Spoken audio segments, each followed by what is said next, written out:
Film की शुरुआत Jack और एमी से होती है, जो अपना हनीमून दोबारा मनाने का फैसला करते हैं। दोनों पहाड़ों के बीच एक ट्रिप पर निकलते हैं और वहां पहुंचने के लिए बलून का सहारा लेते हैं, लेकिन हवा में जाते ही हालात अचानक बिगड़ जाते हैं। बलून जरूरत से ज्यादा ऊपर उठने लगता है और उनका कंट्रोल छूट जाता है। इसके बाद उनकी कमांड सेंटर से जुड़ी इकलौती कम्युनिकेशन भी टूट जाती है। बलून को कंट्रोल करने वाला शख्स उन्हें चेतावनी देता है कि अगर वो और ऊपर गए तो ऑक्सीजन खत्म हो जाएगी और सबकी जान चली जाएगी। अब ये समझने के लिए कि वो यहाँ तक कैसे पहुँचे और उनके साथ वो तीसरी लड़की कौन है, कहानी वापस शुरुआत में जाती है। वहाँ हमें जैक से मिलवाया जाता है और पता चलता है कि वो एक बड़ी कंपनी ग्रुप का मैनेजर है, जो अपने परिवार से ये बिजनेस विरासत में पाता है और संभालते ही हालात बदलने लगते हैं। जैक कंपनी से सारे पुराने एम्प्लॉइज को निकाल देता है और उनकी जगह नए लोग रख लेता है। तभी उनमें से एक आदमी उसके पास आता है और शिकायत करता है कि उसने अपनी पूरी जिंदगी कंपनी को दे दी, फिर भी उसे निकाल दिया गया। वो सब एम्प्लॉइज के सामने बताता है कि वो कंपनी के फाउंडर्स में से एक था और जैक से गिड़गिड़ाकर उसे वापस रखने की गुजारिश करता है। जैक उसे बस ये कहकर टाल देता है कि वो फुर्सत मिलने पर इस मामले को देखेगा। ये बात उस आदमी को और ज्यादा गुस्सा दिला देती है। वो अचानक जैक पर गन तान देता है। उस वक्त वहाँ मौजूद हर कोई डर जाता है। जैक उसकी नाराजगी शांत करने की कोशिश करता है और उसे समझाता है। वो कहता है कि अगर वो अपनी जान की परवाह नहीं करता तो कम से कम अपनी वाइफ के बारे में सोचे। फिर वो उसका ध्यान दिलाता है कि वो खुद भी शादीशुदा है और अपनी वाइफ एमी के बारे में बताने लगता है, जो एक किंडरगार्टन टीचर है और बच्चों से बहुत प्यार करती है। वो बताता है कि वो और एमी बच्चा चाहते थे, लेकिन पहले मिसकैरेज के बाद उनका बच्चा नहीं बच पाया। जैक उससे गुजारिश करता है कि वो एमी से माँ बनने का हक न छीने, लेकिन अचानक वो आदमी सबके सामने खुद को गोली मारकर अपनी जान खत्म कर लेता है। ये देखकर जैक बुरी तरह डर जाता है और टूट जाता है। इसके बाद कहानी एमी पर आती है। जैक उसे कॉल करके हालचाल पूछता है और हाल ही में हुई घटना के बाद उसे तसल्ली देता है। वो माफी मांगता है कि काम की वजह से वो पिछले कुछ समय से उसके साथ नहीं रह पाया और ठीक से बात भी नहीं कर सका। हमें पता चलता है कि एमी बाहर गई हुई है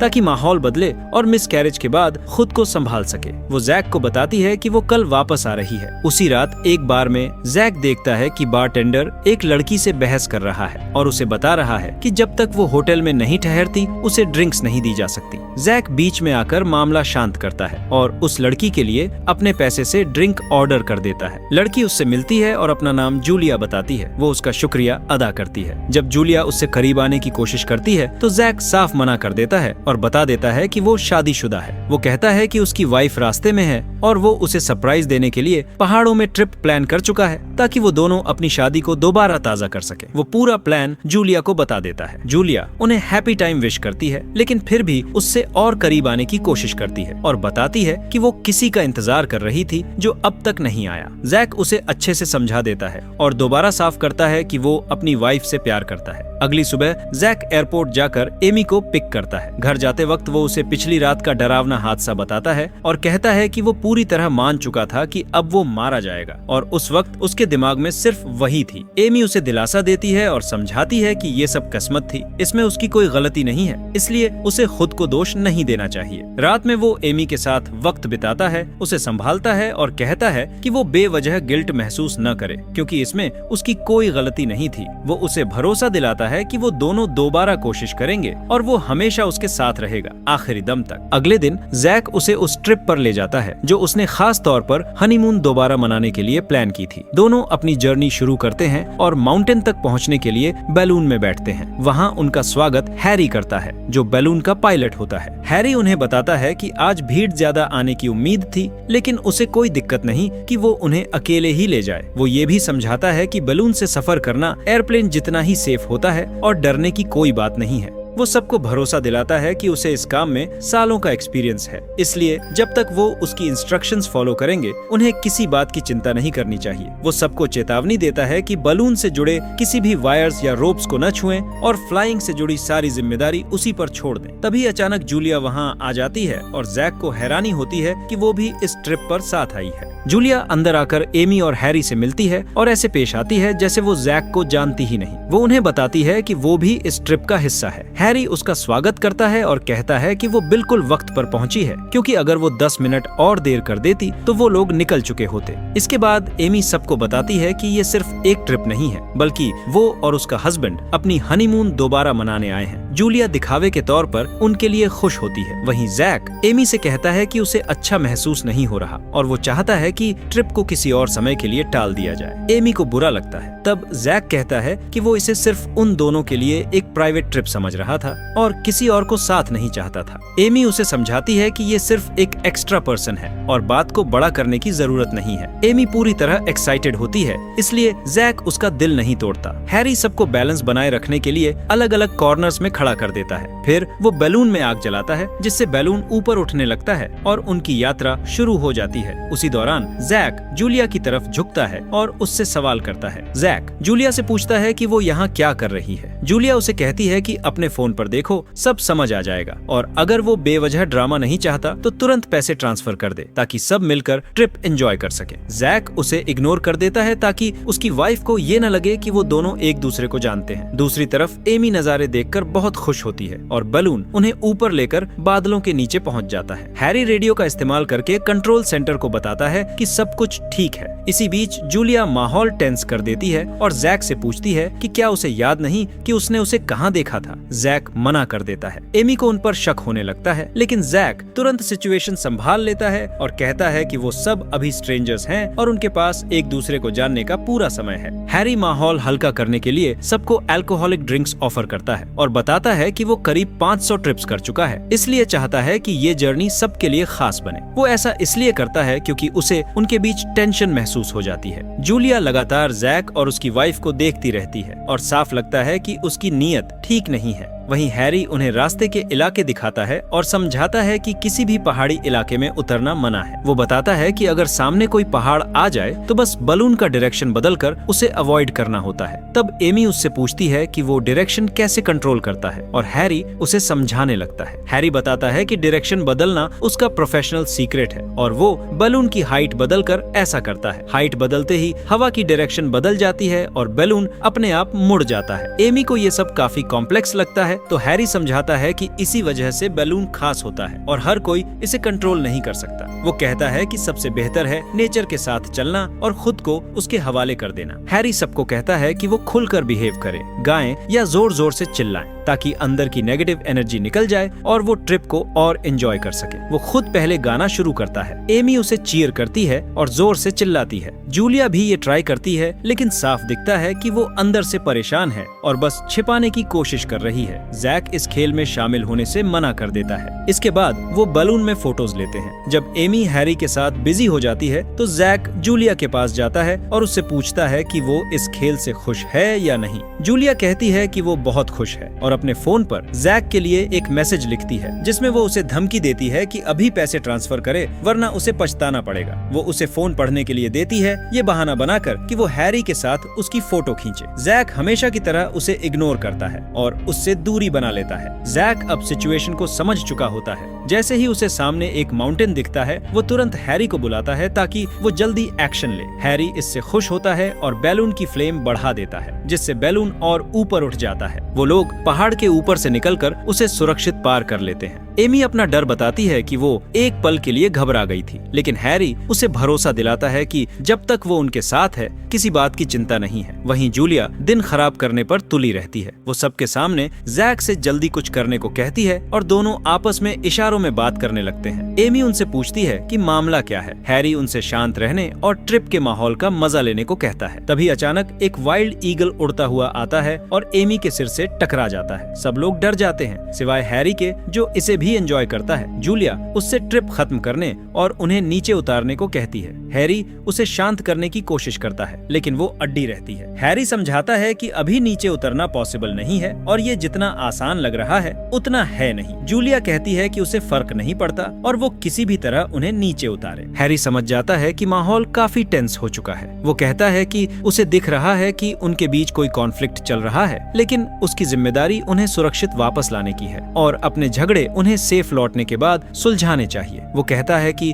बस आधे घंटे इंतजार करना होगा। वो फिर याद दिलाता है कि वो पहाड़ों के बीच है और यहाँ उतरना जानलेवा हो सकता है। जूलिया उसकी बातों को नजरअंदाज करती रहती है और जैक से लड़ती रहती है और उससे कहती है कि क्या वो अब भी उसे नहीं पहचानता। जूलिया सबके सामने जैक पर आरोप लगाती है कि उसने उन्हें साथ में बार में ड्रिंक करवाई थी और उसे उसकी वाइफ के सामने बेनकाब कर देती है। जैक सारी बातों से इनकार करता है। जूलिया एमी को बताती है कि उसके हस्बैंड ने पहले उसे ड्रिंक ऑफर की और फिर उसका फायदा उठाया। एमी कुछ समझ नहीं पाती। तब जूलिया सीधे एमी से कहती है कि वो उसे नहीं जानती, लेकिन उसके बारे में सब जानती है। वो बताती है कि एमी और जैक के बीच दूरी आ गई थी। एमी ने ब्रेक लिया था और बाहर चली गई थी और अभी वापस आई है। एमी हैरान हो जाती है कि जूलिया को ये सब कैसे पता है। जैक सफाई देने की कोशिश करता है कि शायद उसने नशे में बार में कुछ बातें कह दी हों, लेकिन इसी बात से साफ हो जाता है कि वो सच में जूलिया के साथ बैठा था और ड्रिंक की थी। इसके बाद जूलिया उनकी प्राइवेट लाइफ की ऐसी बातें बताने लगती है जो सिर्फ उन्हीं दोनों को पता हो सकती थी। एमी को बुरा लगता है कि जैक ने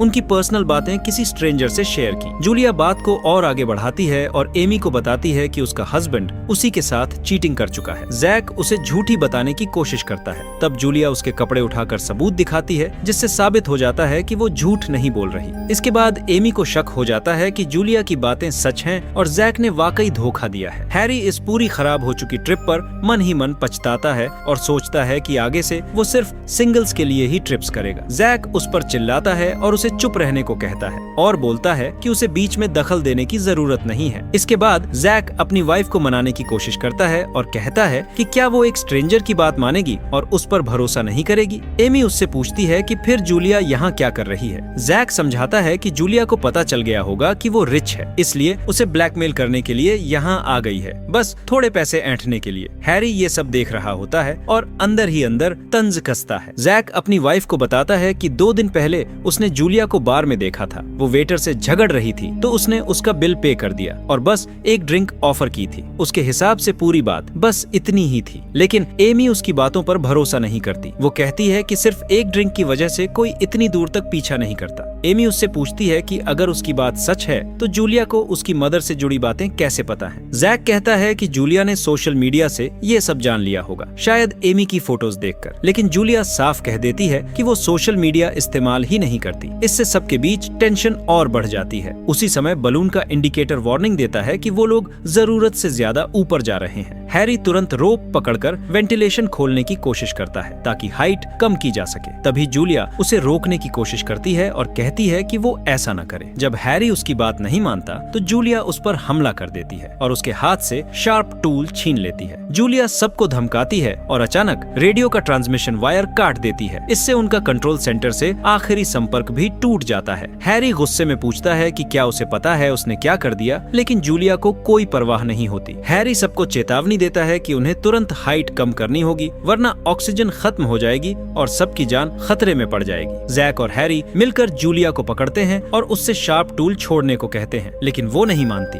वो बैलून के इंजन्स पर हमला कर देती है। जैक उसे रोकने की कोशिश करता है, लेकिन गलती से बैलून की आग भड़क जाती है। जूलिया इंजन्स के पास होने की वजह से आग की चपेट में आ जाती है। सब लोग डरकर दूर खड़े हो जाते हैं। एमी उसे बचाने की कोशिश करती है और जैकेट से ढकती है। किस्मत से हैरी के पास फायर एक्सटिंग्विशर होता है, जिससे वो आग बुझा देता है और उसकी जान बच जाती है। जूलिया को गंभीर बर्न्स आ जाते हैं। सब लोग ये समझ नहीं पाते कि ये सब अचानक क्यों हुआ। इसके बाद उन्हें एहसास होता है कि असली समस्या अभी भी बाकी है, क्योंकि बलून लगातार ऊपर जा रहा है। हैरी बताता है कि उसे वेंटिलेशन खोलने के लिए रोप तक पहुंचना होगा, लेकिन आग में रोप कट चुका होता है और जो हिस्सा बचा है वो उनसे दूर है। ऐसे में हैरी खुद चढ़ने का फैसला करता है। हैरी बलून पर चढ़कर रोप तक पहुंचने की कोशिश करता है। ऊपर से नजारा बहुत डरावना होता है, लेकिन वो नीचे नहीं देखता और अपने लक्ष्य पर ध्यान रखता है। वो धीरे धीरे ऊपर चढ़ता है और रोप के करीब पहुंच जाता है। बस थोड़ा सा फासला रह जाता है और वो उसे पकड़ भी लेता है, लेकिन अचानक रोप उसके हाथ से छूट जाती है और वेंटिलेशन दोबारा बंद हो जाती है। हैरी एक बार फिर कोशिश करता है और अपने पैरों को संभाल कर खड़ा होता है। वो अपनी जान जोखिम में डालकर सबको बचाने की कोशिश कर रहा होता है। उसी दौरान जूलिया होश में आने की कोशिश करती है और उसे रोकने के इरादे से आगे बढ़ती है। अचानक वो हैरी को ऊपर से धक्का दे देती है और हैरी 10 किलोमीटर से ज्यादा ऊंचाई से गिरकर मर जाता है। जैक गुस्से में चिल्लाता है कि उसने ये क्या कर दिया। जूलिया सदमे में होती है और कहती है कि ये एक एक्सीडेंट था और उसका ऐसा इरादा नहीं था। अब वो समझ नहीं पाते कि क्या करें, क्योंकि जो उन्हें वापस सुरक्षित ले जा सकता था वही मर चुका होता है और वही बलून चलाना जानता था। उनकी मौजूदा समस्या भी बनी रहती है और वो रोप तक कैसे पहुँचे ये भी समझ नहीं आता। एमी खुद को संभालने की कोशिश करती है, क्योंकि बलून का इंडिकेटर लगातार दिखा रहा होता है कि वो और ऊपर जा रहे हैं। उसे पूरी स्थिति की भयावहता समझ आने लगती है कि कैसे एक ट्रिप डरावने नाइटमेयर में बदल गई। वो देखती है कि जूलिया बेहोश हो चुकी है और जैक घबराया हुआ है। तब एमी उसे बताती है कि वो खुद रोप तक पहुंचने की कोशिश करेगी। एमी बैग्स में कुछ ढूंढती है जो मदद कर सके और आखिरकार उसे एक सेफ्टी बेल्ट मिल जाती है। वो जैक को बताती है कि वो इस बेल्ट को रोप से जोड़ेगी ताकि खुद को सिक्योर कर सके। जैक डर जाता है कि कहीं उसके साथ भी हैरी जैसा कुछ न हो जाए। वो कहता है कि ये बहुत खतरनाक है और बैलेंस बिगड़ सकता है। एमी साफ कहती है कि यही एक तरीका है, वरना सबकी जान चली जाएगी। एमी बलून पर वैसे ही चढ़ना शुरू करती है जैसे हैरी ने किया था। जैक कहता है कि वो उसकी मदद करेगा, लेकिन नीचे देखने की वजह से वो घबरा जाता है और बेहोश हो जाता है। अब एमी बिल्कुल अकेली पड़ जाती है। बलून का पायलट मर चुका है, उसका हस्बैंड और जूलिया बेहोश है और पूरा कंट्रोल उसी के हाथ में है। एमी हिम्मत जुटाकर चढ़ती रहती है। वो बलून की रोप्स का सहारा लेकर आगे बढ़ती है और कटे हुए रोप तक पहुंचने की कोशिश करती है। इसी दौरान ऑक्सीजन की कमी से उसे भी चक्कर आने लगते हैं और वो बेहोश होने लगती है, लेकिन वो अभी भी रोप्स पकड़े रहती है। कुछ सेकंड के लिए वो ऑलमोस्ट कंट्रोल खो देती है, लेकिन वक्त रहते खुद को संभाल लेती है और गिरने से बच जाती है। एमी फिर से उठती है और आखिरी ताकत लगाकर आगे बढ़ती है। आखिरकार वो रोप के सिरे तक पहुंच जाती है, उसे अपनी तरफ खींचती है और वेंटिलेशन खोलने में कामयाब हो जाती है। इससे बलून का एक्सेसिव राइज कम होने लगता है। वो रोप को मजबूती से पकड़कर उसे बेल्ट से बांध देती है और बलून से सिक्योर कर लेती है। जैक एमी से कहता है कि अगर उन्हें वो फैमिली बनानी है जिसका वो सपना देखते हैं, तो उन्हें एक दूसरे पर भरोसा और ऑनेस्टी रखनी होगी, वरना उनकी जिंदगी मुश्किल हो जाएगी। वो वादा करता है कि जैसे ही वो नीचे उतरेंगे, वो उसे सबसे अच्छे डॉक्टर के पास ले जाएगा और दोनों मिलकर प्रेगनेंसी का इलाज कराएंगे। उसी वक्त उन्हें दिखता है कि बलून एक माउंटेन की तरफ बढ़ रहा है और टकराने वाला है। उन्हें तुरंत डायरेक्शन बदलनी होती है। एमी को हैरी की बात याद आती है कि डायरेक्शन बदलने के लिए हाइट बदलनी पड़ती है, लेकिन प्रॉब्लम ये होती है कि एमी ने रोप को बेल्ट से बांध रखा होता है, जिसे अब तुरंत खोलना पॉसिबल नहीं होता। ऊपर से बलून के इंजन्स भी उस वक्त काम नहीं कर रहे होते। जैक सुझाव देता है कि बलून का वेट कम करना होगा और उनके पास जो भी हैवी सामान है उसे नीचे फेंकना पड़ेगा। वो इशारे में जूलिया को भी फेंकने की बात करता है, लेकिन एमी उसकी ये पागलपन वाली बात मानने से मना कर देती है। फिर वो बलून में रखे बैरल्स को एक एक करके नीचे फेंकने लगते हैं। जब बलून पर इसका असर दिखता है तो उन्हें लगता है कि वो सही रास्ते पर हैं। तभी अचानक बलून के फ्लोर के लकड़ी वाले हिस्से में क्रैक आ जाता है, जैसे मुसीबतें कम थी ही नहीं। वो सारे बैरल्स फेंक देते हैं। जब जैक आखिरी बैरल फेंकने जाता है तो एमी उसे रोक देती है और कहती है कि बाद में इसकी जरूरत पड़ सकती है। जैक उसे समझाता है कि अब कोई बाद में नहीं है, क्योंकि बलून सीधे माउंटेन की तरफ जा रहा है। कुछ ही सेकंड में बलून पहाड़ से रगड़ खाने लगता है और उसी वक्त बलून में छेद खुलने लगते हैं। बलून किसी तरह बच निकलता है और वो माउंटेन से दूर हो जाते हैं। एमी अपने पास की पानी की बोतल निकालकर जैक को देती है, फिर जूलिया के बंधन खोलती है और उसे भी पानी पिलाती है। तभी वो एक घनी फॉग में घुस जाते हैं और समझ नहीं पाते कि ये सच में फॉग है या वो क्लाउड्स के अंदर जा रहे हैं। इसी दौरान जैक और जूलिया फिर से बहस करने लगते हैं। जैक उससे पूछता है कि उसने उसी को क्यों निशाना बनाया। तब जूलिया सच्चाई बता देती है कि उसने पता लगाया था कि उसके फादर की मौत का कारण जैक ही है। वो बदला लेने आई थी। पता चलता है कि उसका फादर वही एम्प्लॉई था जिसने जैक के सामने अपनी जान ले ली थी। जूलिया बताती है कि उसके फादर ने 40 साल से ज्यादा कंपनी में काम किया, पूरी जिंदगी वहीं गुजार दी, लेकिन जैक ने मैनेजमेंट संभालते ही उसे और जैसे कई मेहनती एम्प्लॉइज को आसानी से निकाल दिया। जूलिया कहती है कि जैक ने अपनी मेहनत से $1 तक नहीं कमाया, बल्कि अपने फादर की विरासत पर जी रहा है और गरीब लोगों को नौकरी से निकालकर मुनाफा कमा रहा है। जब जैक उसे पागल कहता है तो जूलिया अपना आपा खो देती है। वो उससे लड़ने लगती है और बातों में उलझाते हुए शार्प टूल तक पहुंच जाती है। फिर वो उस पर हमला करने के लिए दौड़ती है और उसे मारने की कोशिश करती है, लेकिन उसी पल कुछ और हो जाता है। चाकू जैक के कंधे में लग जाता है। एमी उसे बचाने के लिए जूलिया को दूर करती है। उसके फादर के साथ जो हुआ उसके लिए माफी मांगती है और कहती है कि वो उसकी हालत समझती है। वो उसे शांत होने के लिए कहती है और मदद का ऑफर देती है। जूलिया टूट जाती है और बताती है कि फादर की मौत के बाद उसके पास जीने के लिए कोई नहीं बचा। उसकी पूरी जिंदगी खत्म हो गई और ये सब जैक की सेल्फिशनेस की वजह से हुआ। एमी उसे शांत करने की कोशिश करती है और उसके हाथ से शार्प टूल लेने लगती है। उसी पल जैक तेजी से दौड़कर फायर एक्सटिंग्विशर से जूलिया के सिर पर वार कर देता है और उसकी जान चली जाती है। एमी सदमे में रह जाती है। वो अपनी आंखों के सामने जूलिया को मरते देखती है और समझ नहीं पाती कि उसका हस्बैंड इतनी आसानी से किसी की जान कैसे ले सका। उसे जैक से डर लगने लगता है। जैक कहता है कि उसने ये सब उसे बचाने के लिए किया। एमी उसके पास जाती है, उसके घाव को देखती है और उसे ठीक होने का भरोसा देती है। लेकिन खून बहुत ज्यादा बह रहा होता है। वो उसे दबाव डालकर हाथ न उठाने को कहती है। फिर वो मेडिकल सामान ढूंढती है, लेकिन उसे सिर्फ कॉटन और प्लास्टर मिलते हैं। वो इन्हीं से उसका इलाज करती है ताकि जब तक वो सुरक्षित नीचे न उतर जाए उसकी हालत संभली रहे। एमी जूलिया की तरफ देखती है और जैक से कहती है कि उसने जल्दबाजी की क्योंकि जूलिया उस वक्त शार्प टूल सौंपने वाली थी। जैक माफी मांगता है और कहता है कि उसने डर के मारे ऐसा किया क्योंकि उसे लगा कि जूलिया उसे नुकसान पहुंचा सकती है। इसी बीच बलून आखिरकार उस खतरनाक इलाके से बाहर निकल जाता है। बलून फॉग से बाहर निकल आता है, लेकिन एमी देखती है कि बलून में बने होल्स और बड़े हो गए हैं जो उनके लिए खतरनाक है। सामने एक और माउंटेन्स की रेंज होती है और बलून इस बार टकराव सहन नहीं कर पाएगा। एमी कहती है कि उन्हें जल्दी से इंजन्स दोबारा चालू करने होंगे ताकि फ्लेम जलाई जा सके और माउंटेन्स से बचा जा सके, लेकिन उनके पास सिर्फ एक ही गैस सिलेंडर बची होती है क्योंकि जूलिया ने उसका पाइप काट दिया था। एमी जैक से कहती है कि जल्दी कुछ करे क्योंकि बलून नीचे गिरने लगा है। एमी इंजन्स चेक करने की कोशिश करती है, लेकिन उसे समझ नहीं आता कि फॉल्ट कहाँ है। उसी वक्त जैक कहता है कि जूलिया की डेड बॉडी को नीचे फेंक देना चाहिए क्योंकि उसका वेट बलून पर बोझ है। एमी उसकी बात को अनदेखा कर देती है। तभी उसे एक स्टोव लाइटर मिलती है। वो उसे जैक को देती है और कहती है कि इससे बलून जलाने की कोशिश करे। जब इससे भी काम नहीं बनता तो एमी खुद मदद करती है और उसे बताती है कि इंजन का वाल्व और फ्लेम एक साथ चालू करना होगा। उनकी ये कोशिश कामयाब हो जाती है और बलून फिर से जल उठता है। बलून ऊपर उठने लगता है और वो आखिरी पल में माउंटेन से बच जाते हैं, लेकिन मुश्किलें खत्म नहीं होती। सामने और भी ऊंची माउंटेन पीक्स आ जाती हैं। एमी को समझ आता है कि उन्हें और वेट कम करना होगा। जैक फायर एक्सटिंग्विशर और उनके बैग्स नीचे फेंक देता है। उसी वक्त एमी सामने देखते हुए कुछ महसूस करती है। ऊपर से देखने पर उन्हें समझ आता है कि अब बलून को थोड़ा नीचे लाना होगा ताकि किसी पायलट से सिग्नल मिल सके जो उन्हें सही डायरेक्शन दे सके। जैक उसकी बात ठीक से नहीं समझ पाता, लेकिन एमी बिना बहस किए रोप खींचकर वेंटिलेशन खोल देती है। इससे बलून नीचे आता है और वो पहाड़ों के बीच से सुरक्षित निकल जाते हैं। जैक उसे देखता है और समझ नहीं पाता कि उसने ये सब कब सीख लिया। उसे उस पर गर्व महसूस होता है। एमी जूलिया की बॉडी को ढक देती है और जैक से उसे ठीक से रखने में मदद मांगती है। वो कहती है कि उसे यकीन नहीं हो रहा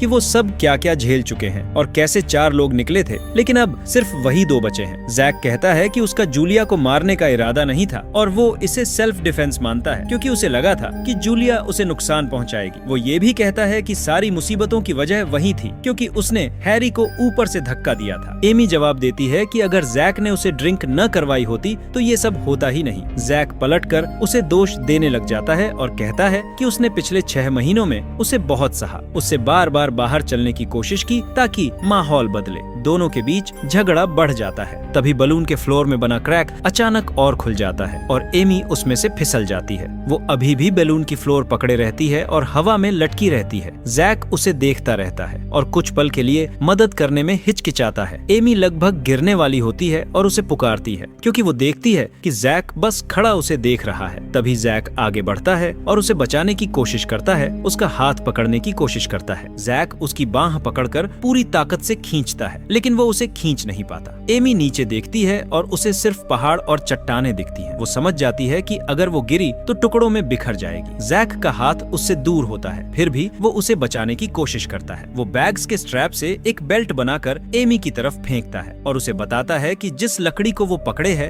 वो ज्यादा देर तक नहीं टिकेगी। वो एमी से बेल्ट पकड़ने को कहता है। लकड़ी टूट जाती है, लेकिन आखिरी पल में एमी बेल्ट पकड़ लेती है और उसी में लटक जाती है। जैक पूरी ताकत लगाकर उसे खींचता है जब तक वो बलून की फ्लोर के करीब नहीं आ जाती। आखिरकार वो उसकी जान बचा लेता है और उसे अंदर खींच लेता है। कुछ ही मिनट होते हैं, लेकिन दोनों के लिए वो घंटे जैसे लगते हैं। जब एमी ठीक हो जाती है तो वो जैक से कहती है कि उसने देखा था कि वो मदद करने में हिचकिचा रहा था। जैक इनकार करता है और कहता है कि वो बस घबरा गया था और उसका दिमाग कुछ सेकंड में ही समझ पाया। वो उससे पहले कही गई सारी बातों के लिए माफी मांगता है। वो कहता है कि ऐसी हालत में इंसान का घबरा जाना नॉर्मल है। वो फिर वादा करता है कि वो हमेशा उसके साथ रहेगा और उसे अकेला नहीं छोड़ेगा। इसके बाद मौसम बिगड़ जाता है। बारिश, गरज और बिजली शुरू हो जाती है। जैक बलून की फ्लेम बढ़ाता है ताकि वो ऊपर उठे और खतरे से बच सके, लेकिन उसे महसूस होता है कि फ्लेम कमजोर है और बलून में बना होल बड़ा हो चुका है जिससे गर्म हवा बाहर निकल रही है। एमी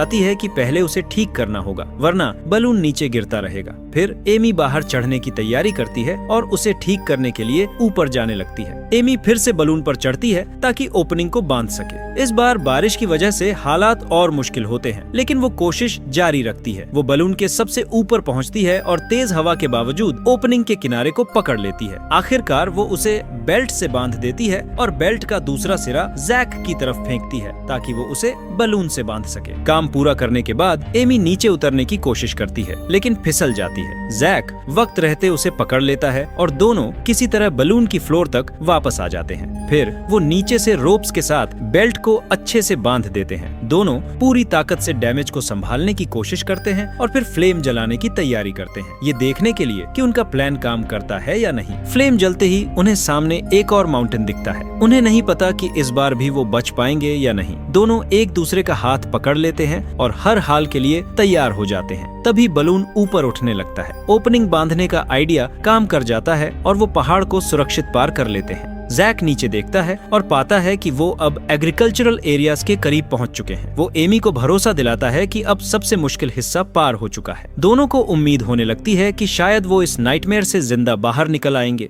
जैक सोचता है कि शायद एमी अब सब कुछ भूल जाएगी, लेकिन एमी जूलिया की बॉडी की तरफ देखती है और उससे पूछती है कि जूलिया को उसके सॉक्स के बारे में कैसे पता था, जिन पर उसके नाम का पहला लेटर बना हुआ था। जैक चुपचाप उसे देखता रह जाता है। जैक उसे ऐसे देखता है जैसे कहना चाहता हो कि वो तूफान, ठंड, बारिश और मौत के करीब से निकल आए हैं और फिर भी वो सवाल कर रही है। वो कोई साफ जवाब नहीं दे पाता और कहता है कि जरूरी नहीं कि उसने कपड़े उतारे हों, शायद किसी और तरीके से जूलिया को उसके सॉक्स के बारे में पता चल गया हो। एमी जवाब देती है कि सही है, लेकिन इसका मतलब ये है कि उसने जूते उतारे थे। वो उससे सीधे पूछती है कि क्या उसने बार में जूते उतारे थे। एमी जूलिया का फोन ढूंढने लगती है ताकि सच पता चल सके, लेकिन जैक उससे पहले फोन देख लेता है और चुपचाप उसे नीचे फेंक देता है। एमी को शक हो जाता है और वो उस पर हिपोक्रेसी का आरोप लगाती है। जैक पलटकर उसे दोष देता है और कहता है कि वो ही गलत थी जो उसे छोड़कर चली गई थी और उसमें इंटरेस्ट नहीं दिखा रही थी, इसलिए उसका बाहर देखना नॉर्मल था। एमी को उससे और ज्यादा नफरत होने लगती है। जैक उसे ताना मारता है कि अगर वो न होता तो वो आज जैसी जिंदगी नहीं जी रही होती और अब भी किंडरगार्टन टीचर बनी रहती, शायद एक्स्ट्रा पैसे के लिए स्कूल के वॉशरूम साफ कर रही होती। एमी गुस्से में कहती है कि जैसे ही वो नीचे पहुंचेंगे वो उससे डिवोर्स लेगी, उसकी आधी प्रॉपर्टी लेगी और उसके फादर की बनाई हुई दौलत उसे सबसे ज्यादा दर्द देगी। जैक उसके पास आकर कहता है कि डिवोर्स सिर्फ उसके ख्वाबों में होगा। उसी पल एमी उसे जोर से धक्का दे देती है। जैक उसी ओपनिंग में गिर जाता है और वही हालात झेलने लगता है जिनसे एमी कुछ देर पहले गुजर चुकी थी। एमी उसे भी वही जवाब देती है। वो दूर खड़ी होकर उसे देखती रहती है। जैक उसका नाम पुकारता है। वो आसमान और जमीन के बीच लटका होता है। गिरने से पहले वो बेल्ट पकड़ लेता है और एमी से मदद की भीख मांगता है, लेकिन एमी ओपनिंग से उसे बिना हिले देखती रहती है और फिर वहाँ से हट जाती है। जैक उसे धमकी देता है कि अगर उसे कुछ हुआ तो उसका फैमिली उसे नहीं छोड़ेगा और वो पूरी जिंदगी जेल में रहेगी, लेकिन ये धमकियाँ उसी पर भारी पड़ती हैं। एमी जूलिया की बॉडी के पास जाती है जिसे जैक फेंकना चाहता था। वो उसे ओपनिंग के पास लाती है। जैक डर के मारे चिल्लाने लगता है और उसे रुकने की गुहार करता है, लेकिन एमी अचानक जूलिया की बॉडी को उसकी तरफ धक्का दे देती है। जूलिया की बॉडी जैक से टकराती है और दोनों नीचे गिर जाते हैं। जैक की वहीं मौत हो जाती है। एमी उसकी रिंग निकालकर नीचे फेंक देती है और उसका चैप्टर हमेशा के लिए खत्म कर देती है। उस वक्त बलून एग्रीकल्चरल एरियाज के ऊपर होता है। एमी खुद को लैंडिंग के लिए तैयार करती है और बलून की फ्लोर पर बैठकर अपने फेट का सामना करने के लिए तैयार हो जाती है, लेकिन अचानक बलून सेफली जमीन पर उतर जाता है। एमी को यकीन नहीं होता कि वो जिंदा बच गई। नीचे उतरते ही वो बलून में आग लगा देती है ताकि उस डरावने अनुभव को पीछे छोड़ सके और अपनी जिंदगी एक नई शुरुआत से शुरू करे। और ठीक इसी सीन के साथ ये शानदार मूवी यहीं खत्म हो जाती है। तो आज का वीडियो आपको कैसा लगा ये जरूर बताइए। ऐसी ही और जबरदस्त मूवीज देखने के लिए अभी चैनल को सब्सक्राइब करें। वीडियो पसंद आया हो तो लाइक करना न भूलें। मिलते हैं अगली वीडियो में।